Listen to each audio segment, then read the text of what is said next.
I'm in love with prime numbers. Do you know what prime numbers are? A prime number is a number greater than 1 with only 2 factors, themselves and 1. And yes, 19 is a prime number. Episode 19 of Vocabulary Highlight is here, as we are near the end of IFO Nightly Show Season 7, also a prime number. Number 5 is the prime number itself.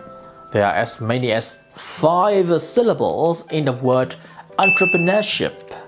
This long word refers to the skills needed to start a business. And in episode 19, we had a chance to learn a lot from business person Lý Quý Trung. As a youth, we should always try to think out of the box or go out of the box. This is the first phrase that comes up in a series of useful words for IELTS speaking. Now, to think out of the box means having creative ideas instead of just traditional ones. Extended family includes grandparents, parents, children, and even uncles and aunts. Several generations of people live under the same roof. This is exactly what I want for myself when I grow old. What a cozy family. I crave for a home and children. When you crave for something, you strongly want to achieve it. This is a useful verb to use as a paraphrase for want or desire. The next word, franchise. This word might be familiar with you, but do you know the exact meaning of it? Franchise is the right to sell a company's products using that company's name. Now, coffee franchises are seen everywhere in Hanoi nowadays. The last word, and it reminds me of a saying from episode 19. You cannot have everything in one time. You have to sacrifice a little bit of here and there. The word sacrifice is to be willing to lose something in order to gain something else that you consider more important. Sometimes you have to choose between love and your career. It's such a tough choice to make. We will spend some time talking about past relationships in the next episode, shall we? For now, do take notes of the new words that have just been highlighted, and I crave for more vocabulary the next time we meet.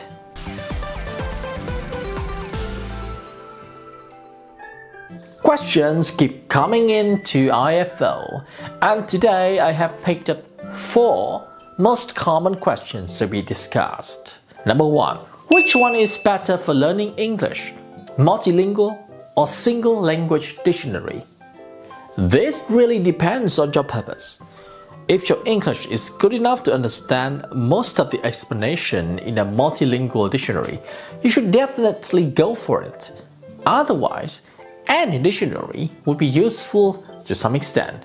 Just remember to take it easy and progress step by step. Number 2. Could you please help me differ those words? Ability, capability, and capacity. Wow! I am really challenged by this question. But here's the answer. You often use ability to say that someone can do something well. Capability is the amount of work they can do, and capacity is the qualities required to do something.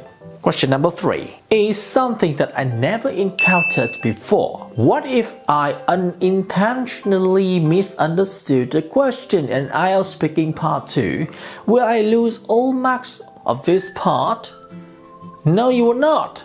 The ability to demonstrate your grammar, vocabulary, and pronunciation will still be counted to calculate your speaking band score, while your fluency and coherence score depends on how the examiner sees the situation at that time. The last question is actually a request. Can you give me some guidance to write special symbols or numbers in IELTS listening? Normally, dates can be written in several ways, in both numbers or letters. Do pay attention though to teen and T, as many students mistake 50 with 15. For example, the key here is the stress 50, 15. Do you realize that now? You can look for the pronunciation of other symbols yourself. Google the term keyboard special characters and you would have a full list of these symbols. Good luck. Well, I have to say, questions sent to IFO are harder over time. But that also means that we are on the right track, tackling the most vital weaknesses of IELTS learners. So in return, could you please like, share, and subscribe? I will check for it next time we meet. Now let's enjoy the moment by watching the highlights of IFO Nightly Show episode 19, with inspiration from two successful businessmen who have tried their best to reach their dreams.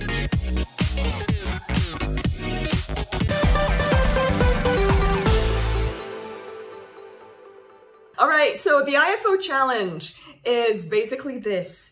We're going to allow both of our guests to answer or solve a problem, or two problems basically. And this problem is basically their individual problem, and they're going to voice out what the problem is, and then the other guest is going to help to come up with a solution for that problem. So to all those people that are wondering how we can solve our own problems, well, you better watch this challenge. All right, so I believe Long has a problem to share. Long, what is your problem? The most itching problem that I'm having right now is about I couldn't balance my life and my working also.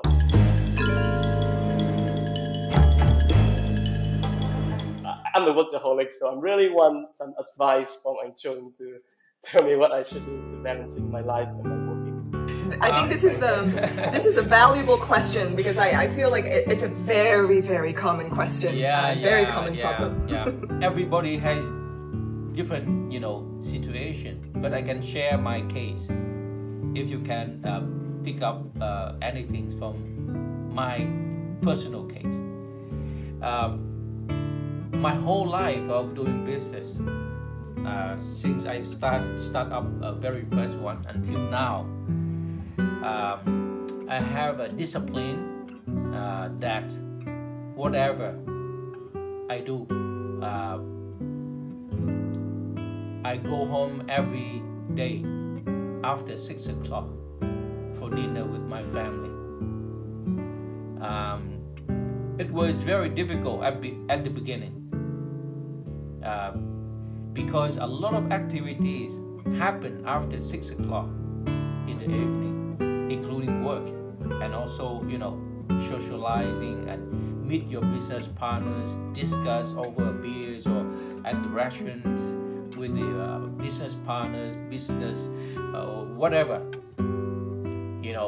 And it's good for the business and also friendship, networking, a lot of things, you name it.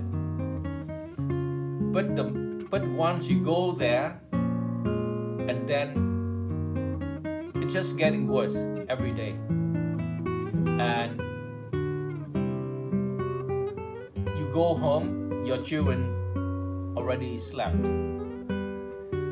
and so in my case, it's about sacrificing.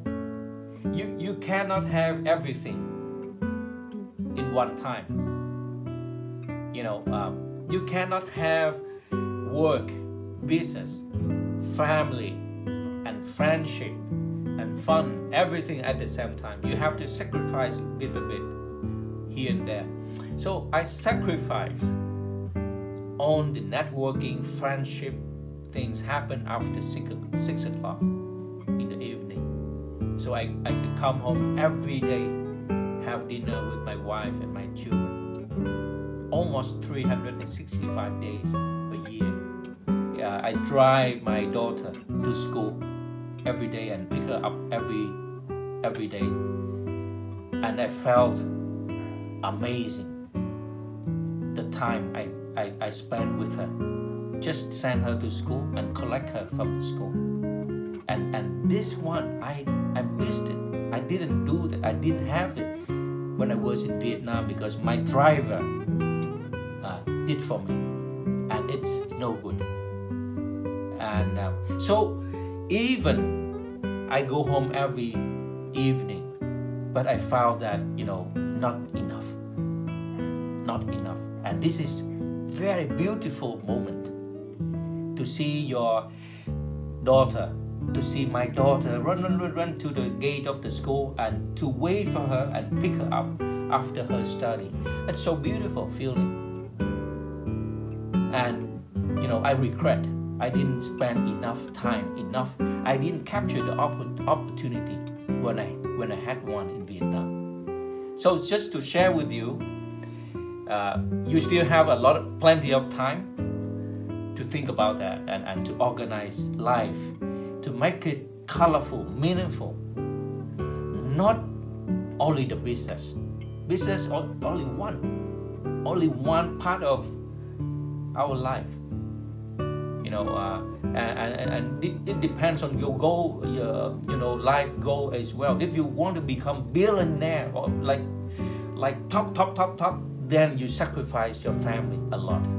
But if you just want to be a successful entrepreneur, there are many different ways. You still can be successful, but maybe not 10, 7 or 6, but very successful in family before you regret. It's just my advice. ANH-TIòng. Thank you, ANH-TIòng, so much. Yeah, thank you, ANH-TIòng. Long, any thoughts to that advice from ANH-TIòng?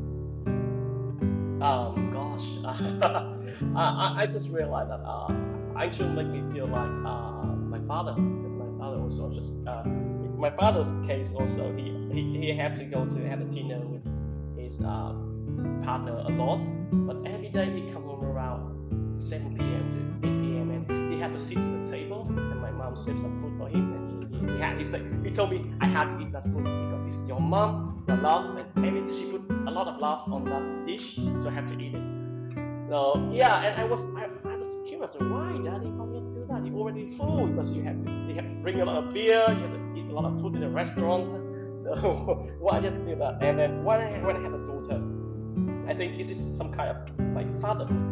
And Jung was right. The moment when I saw my daughter smile, the first time, I just hugged her in my arm like that. I nearly cried because I said, who is that beautiful, lovely angel? Something like that. And last few months, I'm so workaholic. I spend around 3 hours per day for sleeping, and only couple like 1 or 2 hours for my family.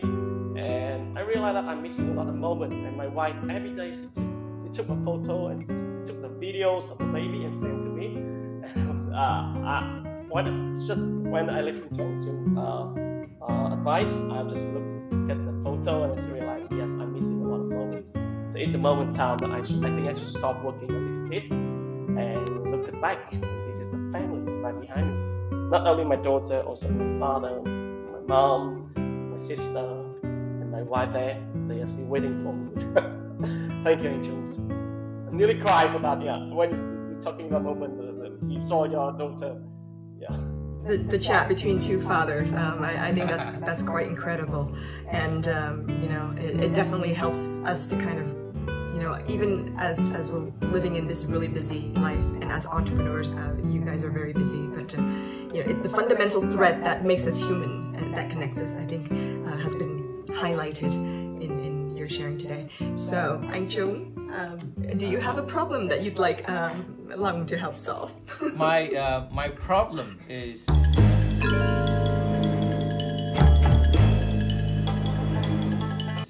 I have too many problems.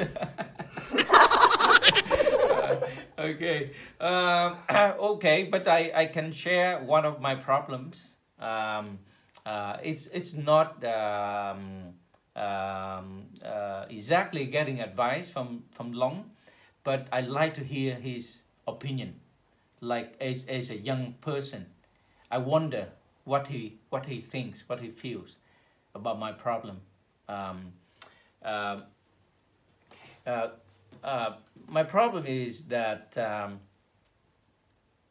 at my age, okay, I already almost have all the important things of life, and what the hell I'm looking for.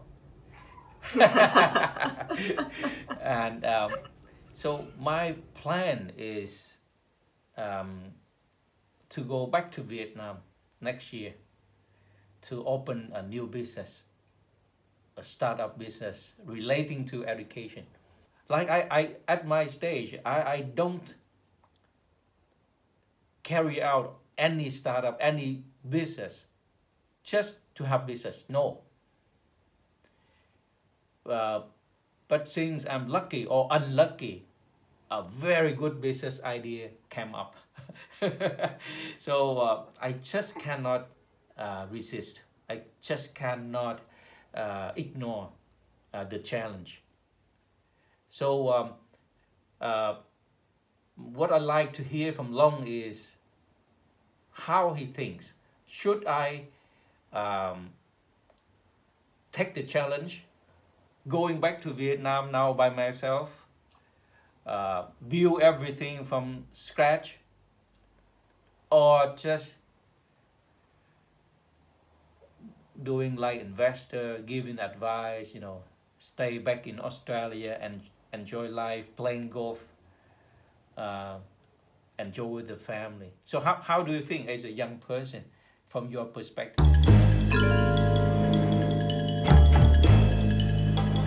A lot of people wish that when they in your age, they can still have that fire up, they still have that enthusiasm about startup, about entrepreneurship, because up to like when you're 40 or 50, we're more than to do the safe play rather than want to start up or do something.